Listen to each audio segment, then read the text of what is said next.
All right, we can get kicked off here. So my name is Erin Simmons. I work in the marketing team here at SEO Interactive, and I will be helping out with hosting the webinar a little bit today. If you have any questions, comments, you feel free to hit us up in that chat box. If you have a question for the speakers, we're going to be taking a Q&A at the end of the session. There'll be a Q&A box at the bottom of your Zoom screen. Drop some questions in there, and we will be able to ask the speakers at the very end. And again, any questions, any technical difficulties, I will be on the other side of that chat box this whole time. Feel free to hit me up.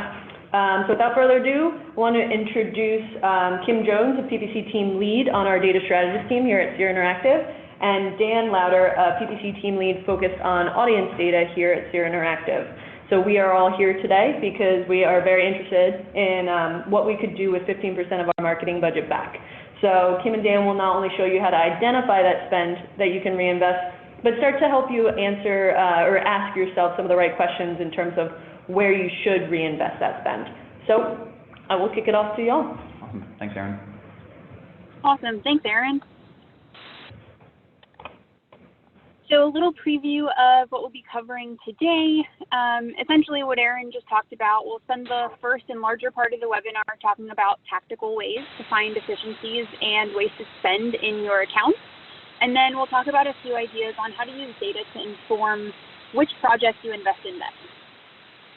I'm Kim. That's what I look like in a headshot. I never look that good in real life. And that's me. I always look that good in real life. So if your marketing experience is anything like ours, this probably looks familiar. Your manager, other department leads, the intern from 3 years ago, and probably even you have projects and ideas that you should be doing or that it would be great to be able to execute on. Tons of ideas. I bet you can even think of one right now. But this is probably also familiar. There's no money to fund these projects. Either zero money or you're being asked to create an ebook on a shoestring budget that won't even pay for a graphic designer. There's not often discretionary budget to be found in marketing teams. But we're here to tell you that there's another way. You can fund those projects. You can publish that ebook with the graphic designer of your dreams. You can run a new campaign. You can knock out some of those items on your list because we're going to show you today how to find budget in the corners of your ads account that you might not know about. At SEO, we created a proprietary tool that uses SEO and PPC data together to identify wasted spend. In just 1 month across a handful of clients, we were able to find $260,000 that should have been spent somewhere more effective. And that's not just a result of the clients that we look at. On average, we see that up to 15% of clients' budgets can be saved by deploying some of the tactics that we're going to talk about today. Personally, as a team lead, I would love 15% of my marketing budget back. I could bet you would agree. Definitely. The best way to sum up what we're going to empower you to do here today is to leave and stop guessing. The best way not to guess is to make decisions that are based in data. So the first tool at our disposal is publicly available datasets. Pardon me if I get really excited. This is why I come to work every day. When I talk to clients and the folks on my team about using public datasets, there's two main questions that I get. The first is, where would I even find that? And the answer is the same place that you would find every other piece of information on the internet that you trust, the internet. So looking at the sites shown here, there's a variety of industries and purposes that each one can provide data for. So starting with Reddit, the Census Bureau, Data World, GitHub, and Kaggle, those are all going to be helpful across all industries. Imagine these like a database for databases. Reddit and GitHub even have a directory page of all of the open datasets on those domains that you can search through. You can find this by Googling Reddit datasets or GitHub datasets, and you'll likely be taken to the index page. In the email that goes out after this webinar, I'll also include links to those specific pages so you don't have to go looking for them. Then we have healthdata.gov, which is obviously applicable to the healthcare industry, but it can also be really interesting for companies that serve an older or a pediatric user, because it allows you to learn more about what your users are experiencing and going through on a daily basis that could be impacting the way that they interact with your business. Yelp has an API that anyone can query. It's helpful not only for local businesses, but also for e-commerce businesses to understand the impact that brick and mortar might be having on your online business. And then finally, Google Cloud Platform has a variety of data sets for all industries, but the thing that I really use this for is basic classification data, like all of the cities in a state, all of the models of a certain car, and the year that they were released. Pretty much any list data that you're looking for, Google Cloud Platform is a great place to find that. So as you can see, there's data out there for everyone. A few examples that I've recently used and been very successful with as I joined the data with ads data are the examples listed here. So first, median income by zip code. The entire census database can be broken down by zip code, which means that you can easily join that to your ads data. We found a list of all of the public schools in a certain region to help a client identify where their software wasn't yet being used to determine what the size of the remaining opportunity was. And you can also find a list of every car registered in each state along with their operational status. And we use that for a company that helped determine where older car parts, parts for older models might be in higher demand because you can see the status of the vehicles. So showing you one of these examples, we recently joined the median income data from the census on a zip code level with our ads data. So each dot that you're looking at in this map represents a zip code. The size of the bubble is the number of conversions in that zip code. The smaller the bubble, the less conversions, the larger, the more. The color indicates the median income. So the more red it is, the more affluent the user is. The zip code is. The more blue it is, the less affluent. So what we can see here is most of those blue bubbles are tiny, meaning users that were less affluent could not afford our client's service. So joining these data sets allowed us to see beyond the way that Google lets you see income percentile range when you target. It allowed us to see actual income levels. And even in talking with our client, they expected, quote unquote, folks in these income levels to be able to afford their service, but we trusted the data. And the result was that 26% of the zip codes were below the income level that we determined would be able to afford their service. We negated those zip codes, and we saved 11% of their budget. A quarter of the zip codes we were targeting could not afford their services. 10% of their budget back with one analysis. It's crazy, right? Just an example of using data to challenge the assumptions you already have and actually let the data do the talking. So another example, we had a team member who set out to answer the question, who should we target on LinkedIn?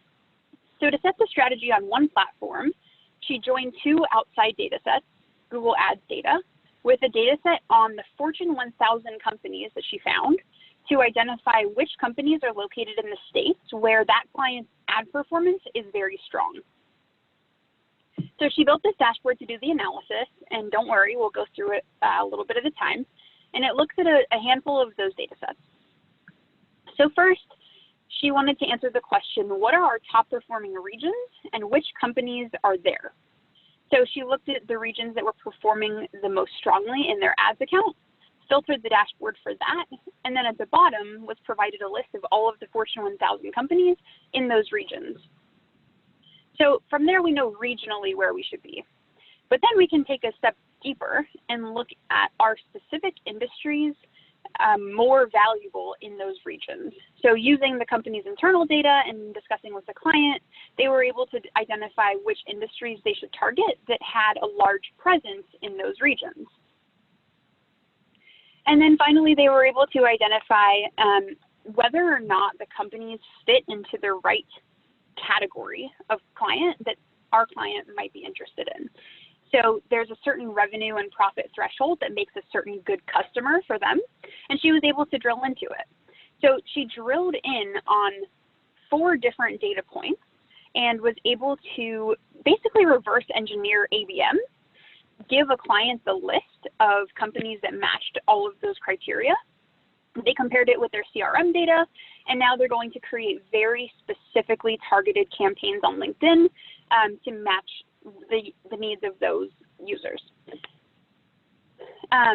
We didn't just go out and say, hey, we need to create a LinkedIn strategy. We know this industry works. Let's target those companies. We let the data do the talking and made a very specific recommendation. So you might be thinking that all sounds wonderful, really cool things you're doing, but how do I do that? Well, the good news, and the second question that I get the most often is how? You don't have to know a single line of code to find, download, or join any of this data. In this case, someone asked for a list of all of the Lowe's locations in a Reddit forum, and a different user replied, pointing them to a resource to obtain it. In this example specifically, they pointed them to the Google Geocode API, which you can actually query from within Google Sheets. There's no coding required, maybe a little polishing up of your Ninja Google Sheets or Excel skills, but not a single line of code necessary. If you're ever stuck in seeking or joining your data, GitHub and Reddit are the first 2 places I would advise you to look. GitHub is a great place to go if you're stuck, you're trying, but you've just hit a roadblock. There's an awesome community of troubleshooters on that site. And then Reddit is more of a general starting place. You can either get someone to help you find data, someone who can get the data for you, or someone who can point you in the right direction. And if all else fails, you can often buy datasets quite affordably. The person on Reddit was looking for this exact dataset, which they could have just purchased for $30. And that sounds too good to be true, but if you look at the bottom line, this data was updated very recently. So it's not like they're buying outdated or old stale data. This is what they're looking for in relatively real time. So that's an overview of a few ways to use public data sets, but you can also leverage your search data, which you already have access to find even more money to save.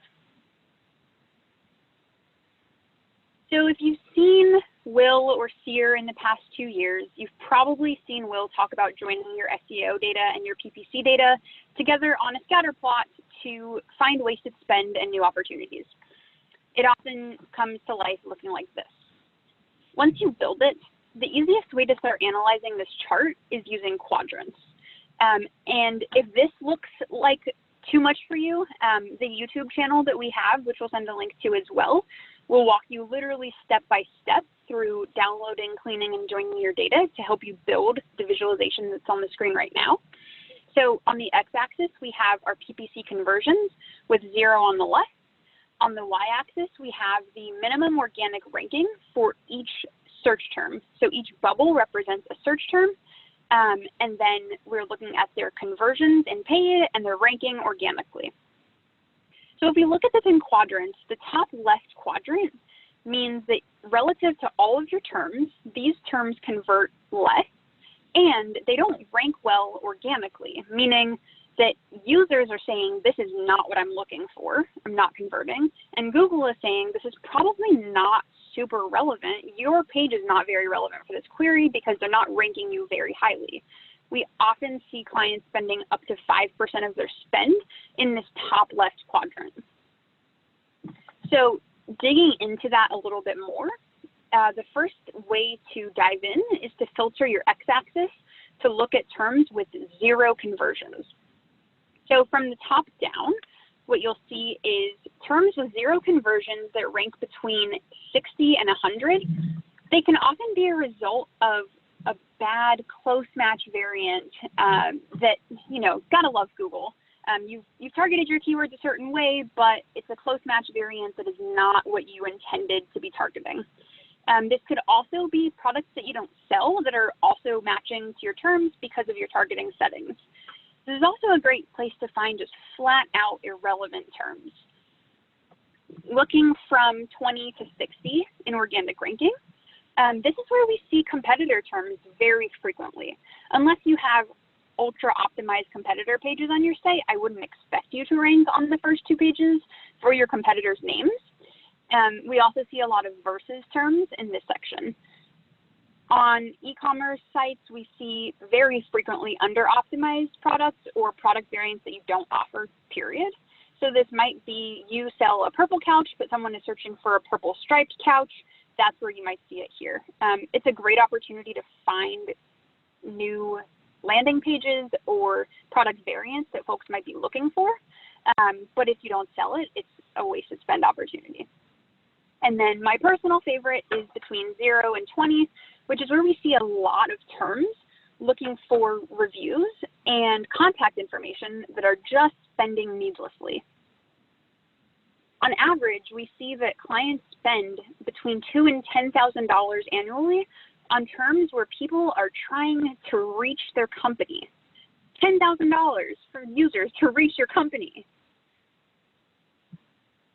Now, there might be instances that it makes sense for you to actively bid on and capture these terms.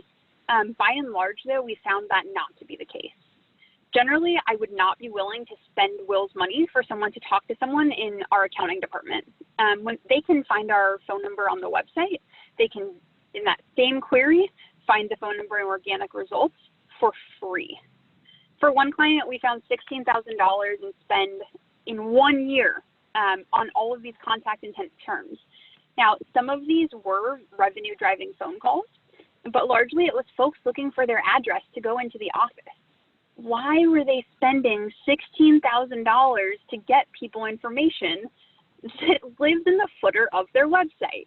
That just does not make sense.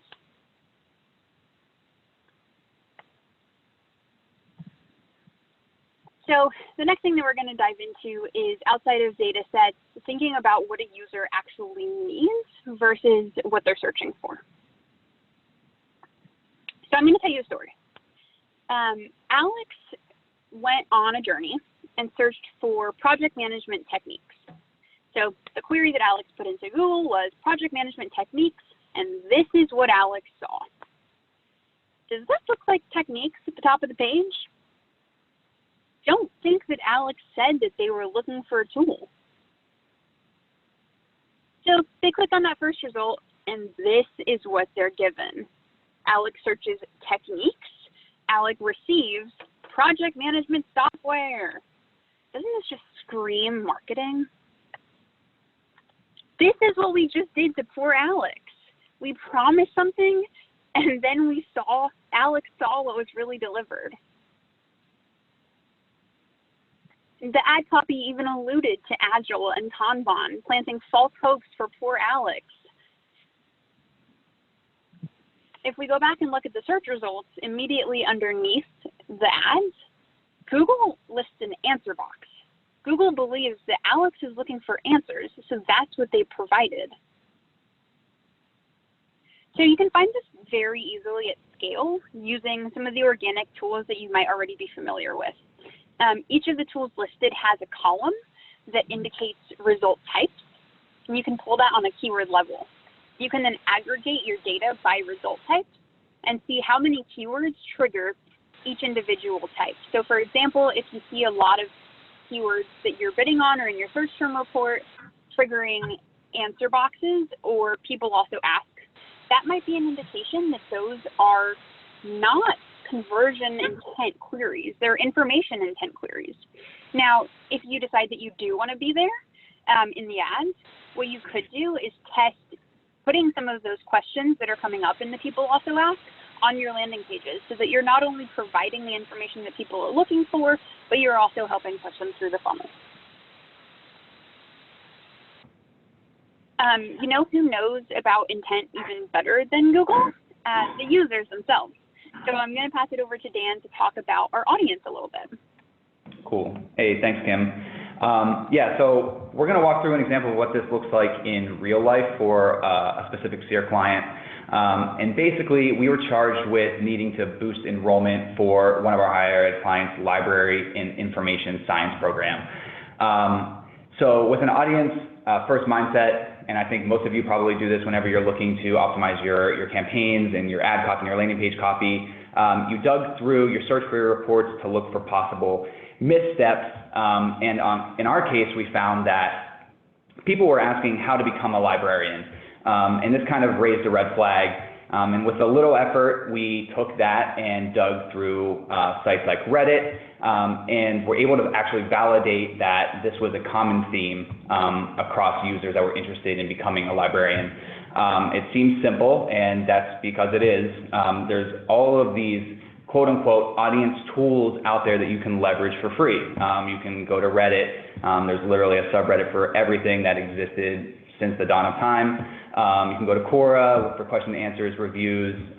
All this provides insight from clients or from potential customers that are actively engaging and are telling you the truth about what they want. So Kim, if you want to go to the next slide.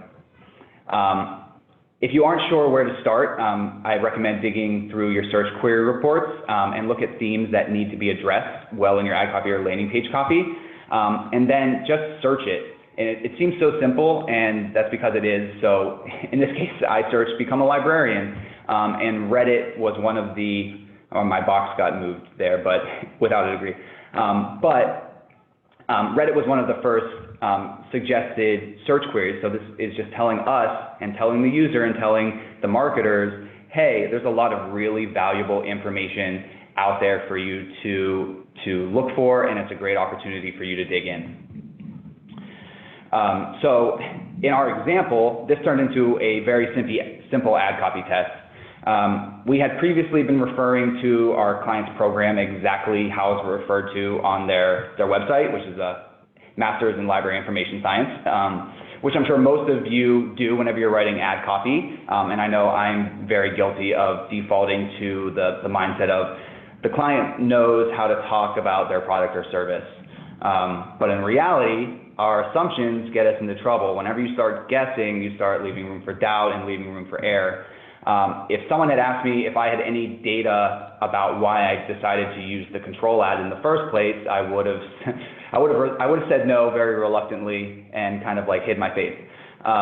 But for this test ad, we had data backed by our search query reports. We had information from Reddit that users actually searched for, and I felt confident that we were doing right by our client and our prospective students. And it doesn't have to be complicated. Look at this test. It's a headline 1 test. All we did was change a few words. Very simple. And it had a huge impact. We were speaking the language of the user, and it helped to elevate their library information science program in ways that we wouldn't have been able to do otherwise. We had already tried updating bids. We had already tried doing budgets, day parting, all of the standard default paid search tactics, and we just couldn't make an impact. And just changing a few words in the headline was the difference maker.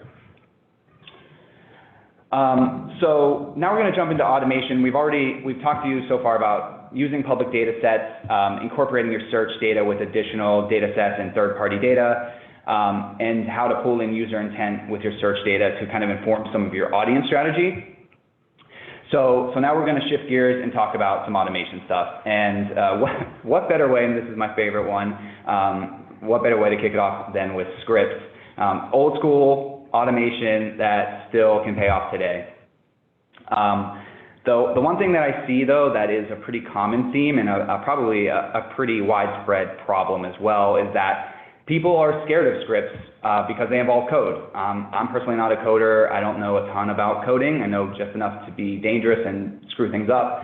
But this is a huge hang-up for a lot of people, and they might not fully understand it or have never really asked the deeper questions on how can I leverage scripts for better insights.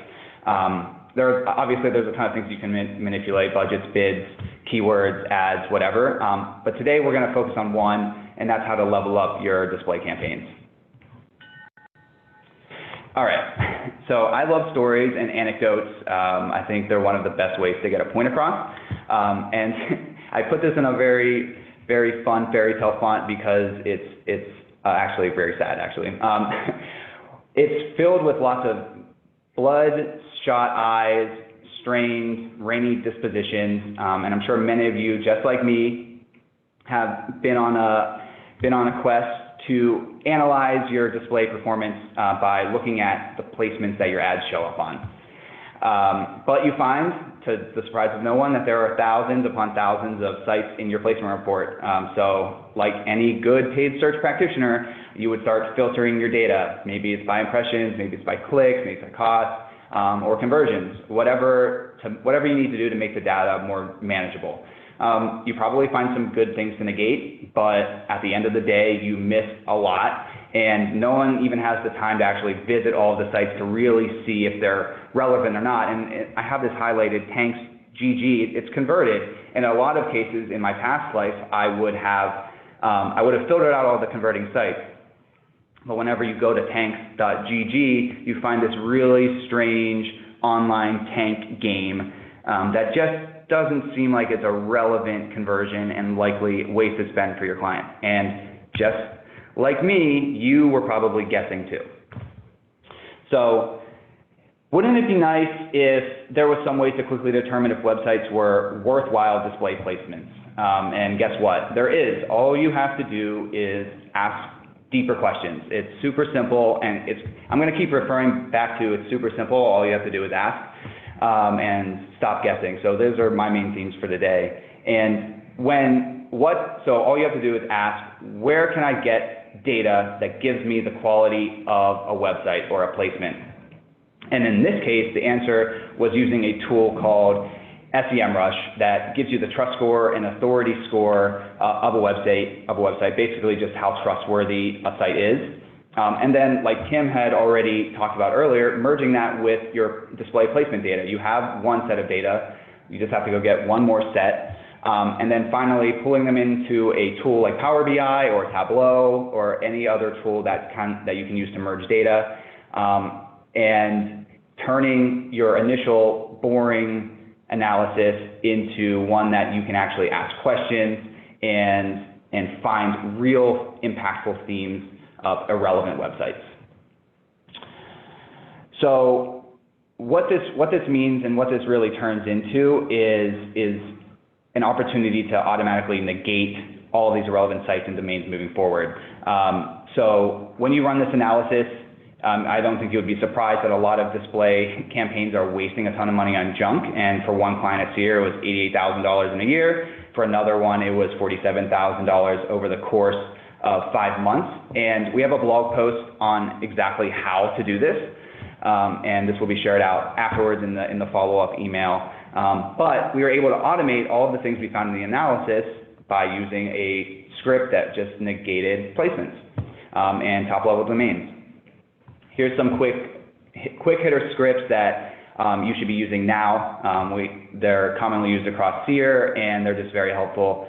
Again, these will all be shared out with the email that follows up. So we talked about display and how to save some money where a lot of you are probably wasting it. Now let's talk about your keywords and your search queries. So we already know that you're wasting a ton of money there, but what about your search campaigns? How many keywords in your account are total trash? And likely there's more than you would like to admit. When was the last time you looked through your search query reports and actually searched the queries to get a better understanding of what the search results look like? I know whenever I used to do old school search query analysis, I would rarely, if ever, search the actual queries and see what popped up in the SERPs. And it's just a lot of work. So the problem here is that Google literally tells you what the type of content is that's resonating with your audience and your customers. And if your ads and your landing pages don't match up, you're missing out.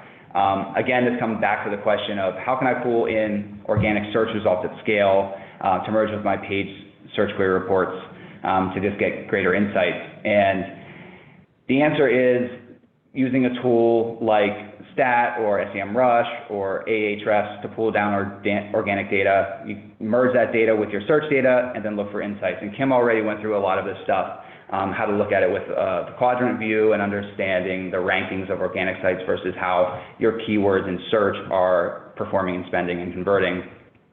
But Seer has a tool. It's available on the website for all of you to use and check out. It's called Saving Benjamin, and it does a lot of this work for you. All you need to do is take your list of search queries and a few other columns like clicks, costs, and conversions, and import it, and it will spit out opportunities where you are likely missing the mark and keywords that are an opportunity for you to negate. And it's getting a facelift sometime in the next month, and Aaron, I'm not going to say the exact date because I can't remember, but stay tuned for that, and that will be also, like I said, everything comes back to the email, so you don't need to actually write this down or memorize it.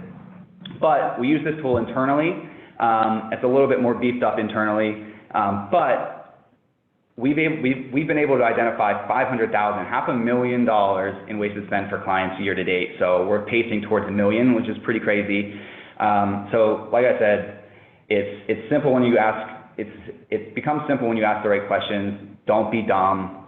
Start combining your data. Start using our tool, Saving Ben, and it's available on the website. All right, I have one last automation piece that I'm going to run through with you today, and that's smart bidding. And you can go to the next slide there. And I know what a lot of you are thinking. Everyone knows about smart bidding already, blah, blah, blah, blah, blah, and that's true in a lot of cases. For a lot of you, if you're joining this webinar, I assume that you probably do know at least a little bit about smart bidding. And there's tons of case studies around smart bidding, and there's tons of case studies at Seer, and these next two slides will show that. But what I want to focus on today is how to do smart bidding the right way. I see a lot of people writing off smart bidding because they swing for the fences right away. They're trying to force campaigns into their goal CPA or their goal ROAS, but their campaigns have never performed that well historically. So pro tip, and this is just a really quick hitter here, start small with 5 to 10% incremental changes and try to improve by just a little bit. But you have to do it over and over and over again. We try to do it on a rolling 30-day basis, and for one client, it's yielded pretty huge results. So you can go to the next slide. Just another case study, but the point is, if you aren't doing it on an iterative basis and a recurring basis, you might not be seeing the results that you want, and you might be writing it off as like, oh, I don't really need to do this. But the main thing I want to talk to you about today is how to be smarter with your smart bidding. I gave you a couple pro tips. If you're not trying those now, I recommend you do. But how many of your accounts, and obviously you can't raise your hand, but I'm assuming a lot of you, are tracking more than one conversion action and including that in your conversion column? I know on my accounts I have like form fills and chats, calls, content downloads, link clicks, store visits, whatever. It's a ton of stuff. But do you really know which of those is driving the most value for your business or your client? How many of these are you counting in your conversions columns, and how many of them are actually driving real value because your smart bidding is optimizing towards these conversion values? So the point here and the pro tip here is always consider the overall business goals when determining the most valuable conversion actions. Don't just assume what you're tracking now, and this is a very important thing for the agency people out there. Don't assume what you're tracking now is the best or most accurate determination of success for your client. You need to ask.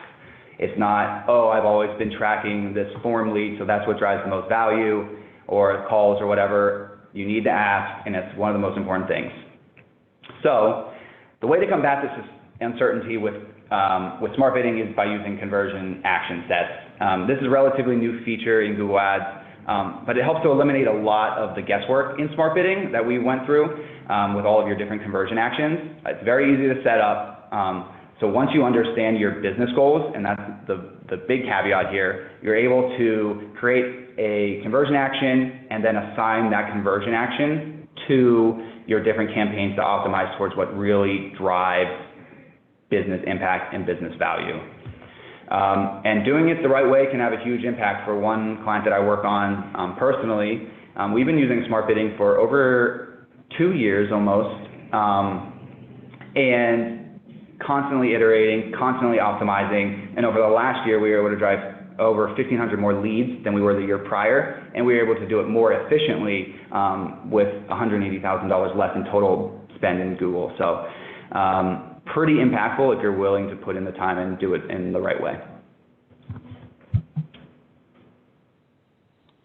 So we've talked a lot today about different tactics that you can use to find ways to spend, avoid wasting money.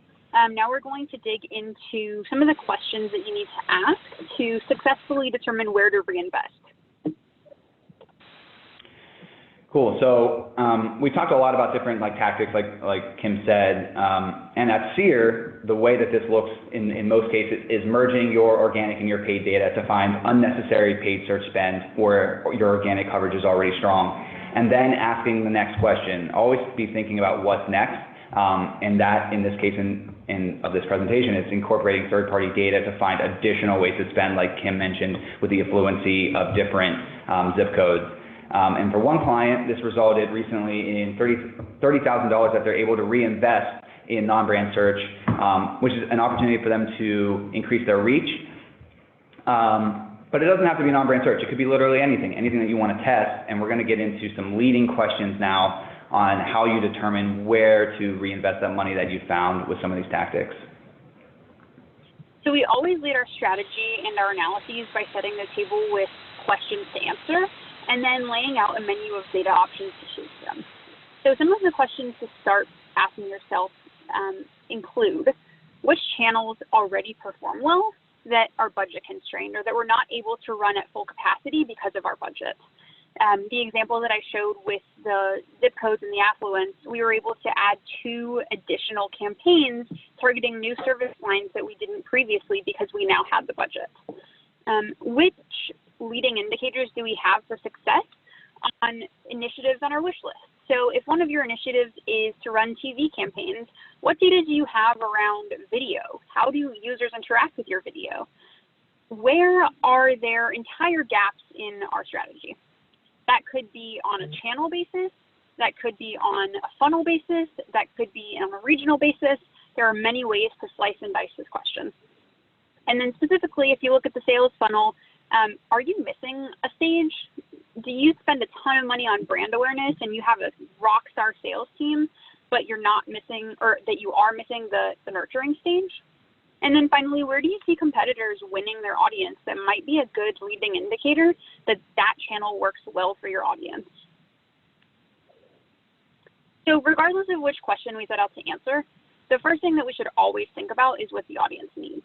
What do they need? What do they expect? What are they being promised that they aren't currently getting? Whether that be information or education, a guide through the process, put yourself in their shoes and think through the marketing funnel. So this is the approach that we're going to take in this discussion. We'll share some ideas about data that you can leverage to determine where to spend in each of these stages. Cool, thanks, Kim. So ideas to get you started, and we're going to focus on awareness here really quick. I'm sure you can all hear that lovely siren, curveball. Everything's fine here. But questions to ask before you say, oh, we should test YouTube, or oh, we should test display, we should test social. Are you seeing an organic branded traffic decline?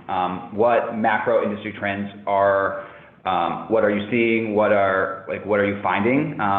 If you're not seeing a ton of decline and your branded campaigns aren't fully tapped out, this could be just an opportunity that you need to push brand harder. You could use tools like Google Trends or your Search Console data, use the impression share from your brand campaigns. Could you just benefit from writing new ad copy or updating your landing pages? Or you may be asking, do we need to generate brand recognition? Are we launching a new product? Do we need to promote new features? And this goes back to the audience portion that we talked about earlier, where you just need to, in this case, look for what people are already talking about. Or have you looked at Reddit yet for a similar product? Have you looked at Quora? Have you looked at review sites? Are you addressing these in your upcoming new product or product launch? It's just an opportunity for you to think a little bit more deeply. And then, are you proactively answering questions for your customers in the right format? Is YouTube showing up first in organic search results for my products? If this is the case, you may want to start investing in more social video or YouTube video. And if that's the case, do you even have video on your landing pages? And here's a great example of one SEER client. where YouTube was showing up consistently in the top ranking organic spot for a lot of their queries. And in this case, you can see $8,000 down there. But what's funny is we didn't have any video on our landing page, we didn't have any YouTube strategy, we didn't have any social strategy. So this is the type of indicator you want to look for to say, okay, I found some extra budget, I am seeing that YouTube is showing up frequently, I should invest in a YouTube strategy. So an example from a different client that I work on is they employed this tactic, and they saw the channels that were ranking organically on YouTube, and that YouTube was ranking organically on Google. They scraped YouTube for the list of those channels, and then they targeted those channels specifically with YouTube ads. Now, they did not have to go create a whole video library. They just created pre-roll ads because we knew where users were going to be watching, and that was the place that they wanted to have a presence. And for this client, and obviously when you, well, this may actually not be a known fact, when you target specific channels, YouTube does not allow you to isolate those channels. It includes them in a larger affinity list, but that list for this client had much higher engagement and a much lower PPC than any of the other affinity audiences that we had built. So we took what Google had already established as content that users wanted to interact with, wanted to watch. We placed our ads on those videos, and we saw great engagement.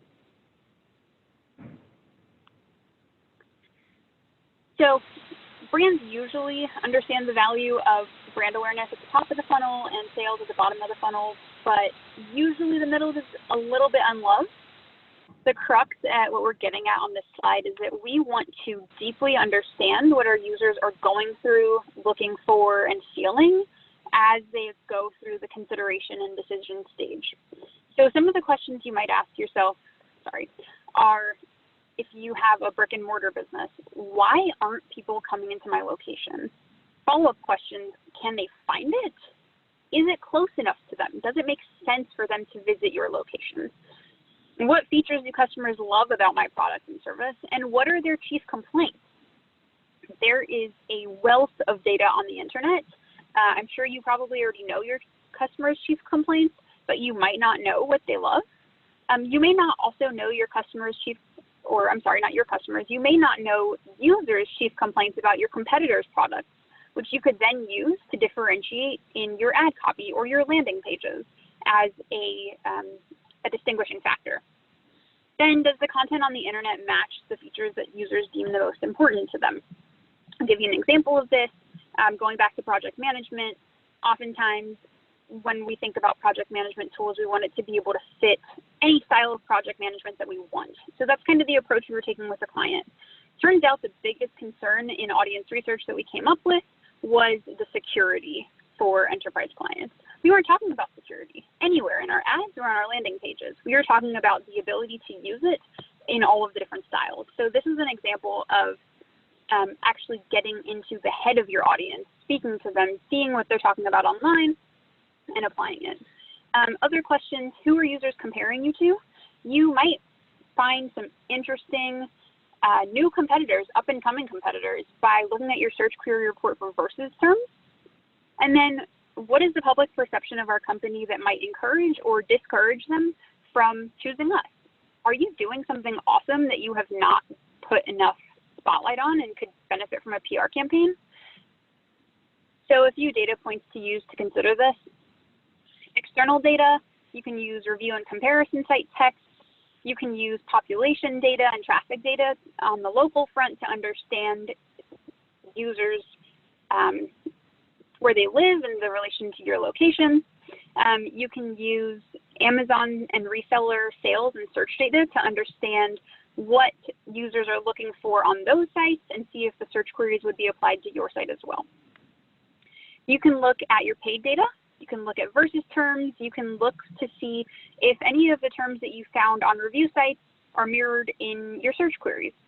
Facebook also has a wealth of audience data for you to leverage to understand other categories that folks might be interested in that you could place ads on those types of sites.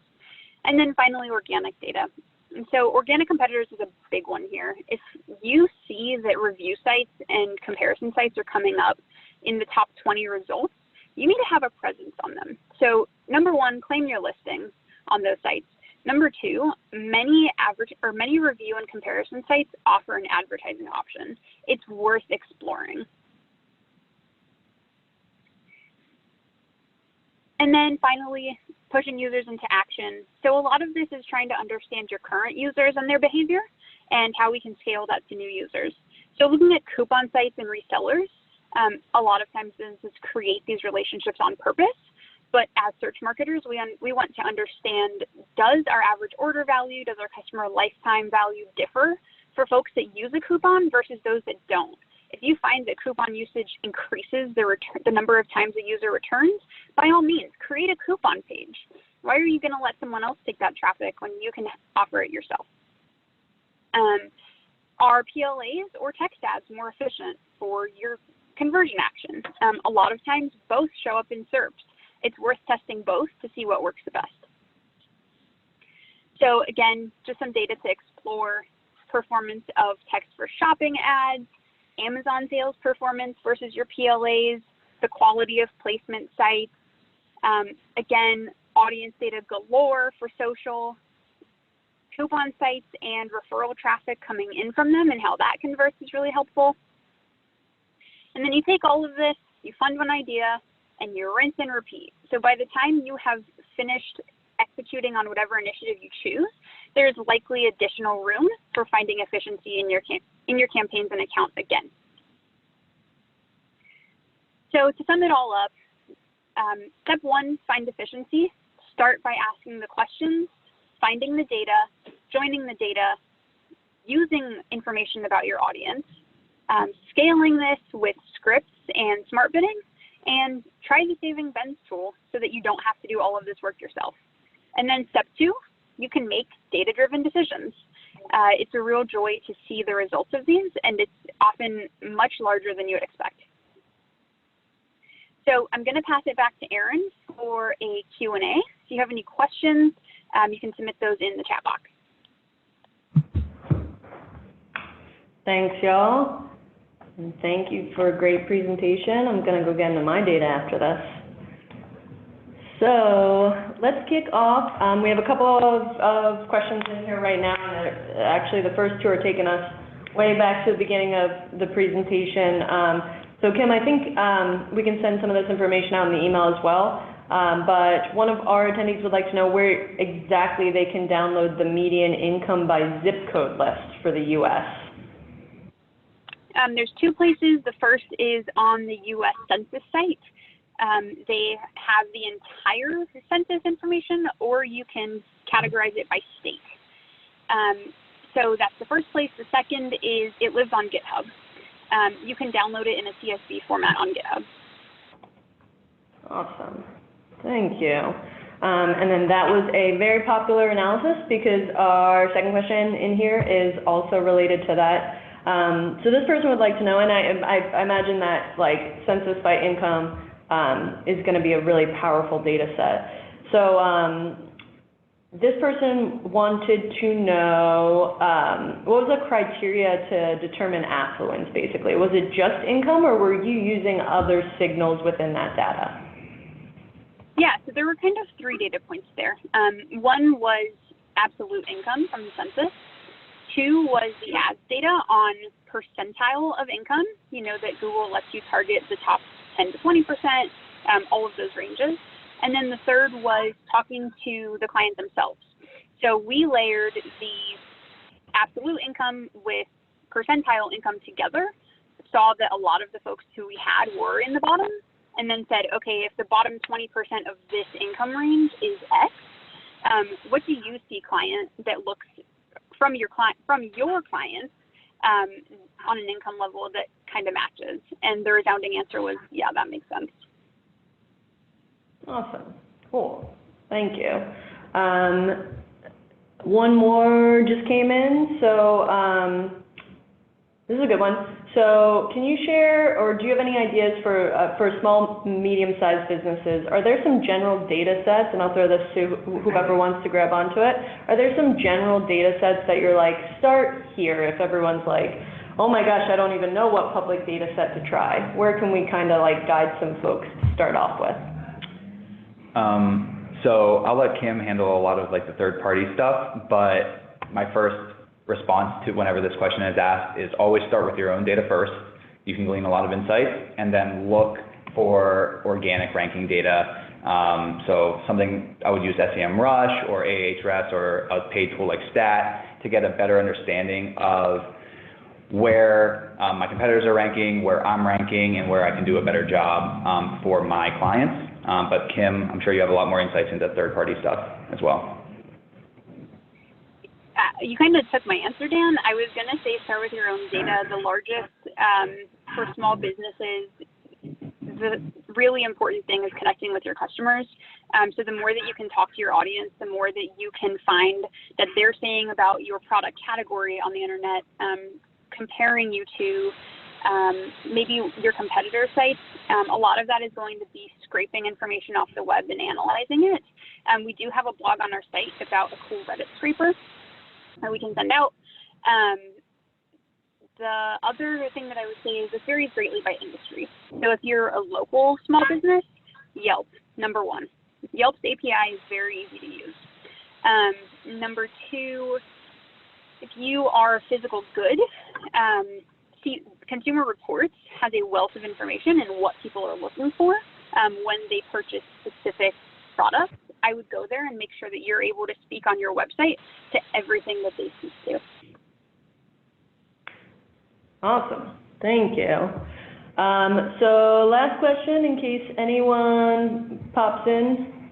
Oh, wait, we have one coming through on chat. But I'll take a second and ask this question, and then I'll get back to that one in chat. So it's day one. This is the first time I've ever seen any of this. And I'm like, I don't know what tool you guys were in, where are you combining your data sources, but like, I want this, I need this. So where do I go? Like, how do I figure out how to DIY on this? So as a relative noob to like big data, I've personally only been really doing it for about 8 to 10 months, I would say. I started with Will's videos on YouTube first. He goes through like how to use Power BI and merge data, which was super helpful for me. And then I looked for training courses on stuff like Udemy, or Udemy, I guess is the right way to say it, on how to like use Power BI. And Power BI is a tool that Seer uses a lot internally, but it could be any tool like Power BI, so Tableau is a good example. And start small. Pull down some general search data from your campaigns, put it into a tool like Power BI, and start exploring what the capabilities are, and then take the next step on how do I merge data from a different source. So in this case, I would recommend some type of organic data that you have at your fingertips. Maybe it's your Search Console data, and just pull it in and see what insights you can glean from that. And then it just becomes a fun game of how can I optimize, and it goes back to asking the right questions and understanding what you really need to accomplish to make your customers the happiest. Awesome, thanks. Kim, you want to throw anything on the end there, or you think Dan? I think Dan really covered it. The one thing I'll add is it really depends on your preferred learning style. So I'm not the kind of person who can sit and read content or watch videos. I have to try it for myself. So like Dan said, I started by downloading a search query report and just building a table in Power BI to recreate what I saw in the engine. And then I was like, oh, I want to do something else. And then I Googled it. Like, shameless proclamation, I self-taught myself by looking at GitHub and Reddit and Power BI's user forum as well. I'm the kind of person that I have to tinker to learn. So try one thing at a time, and then I promise you the answer is on the internet if it's being done in Power BI. Awesome. Cool. Thank you. So we have about 5 minutes left. I have one more question here, again, about those third-party sources of public data. So this one is, you get clients, they don't have paid data, or maybe they don't have clean paid data. But we do have data from Ahrefs or SEMrush, and like any type of organic data. So are there, again, and this is more like, are there better public data sources to start with when you want to start thinking about combining that to your SEO data, or is it again more just, it depends on, it's very situation dependent? It is very industry dependent more than anything else. By and large, I would think about other organic data points that you can isolate. So you can think about like rankings. Who else? So the question is from SEMrush or Ahrefs, what can you pair with? So what do you get from SEMrush that you might be able to find in another data set? So something you might be able to find is, let's say that source column of what kind of result types show up. If it's video, then the public data set you're going to want to pair it with is YouTube data.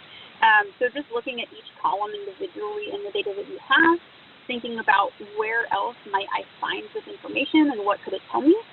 But the biggest thing here is to start with a question. Don't just think like, oh, I want to join data because it's cool. Join data to find the answer to something. And Kim, correct me if I'm wrong, but if you find that you would like to get some type of data, you can just go on to Reddit, and there's a ton of communities on there that are more than happy to help you find an answer to solve your problem. Oh yeah, 100%. Cool. Well, we are out of questions and almost out of time. Any closing notes you two want to throw out there? Or? Stop guessing. Start asking good questions. Yeah, and have fun doing it. I think it's eye-opening once you get going, like how much you miss whenever you work in a silo. And yeah, just recommend having fun.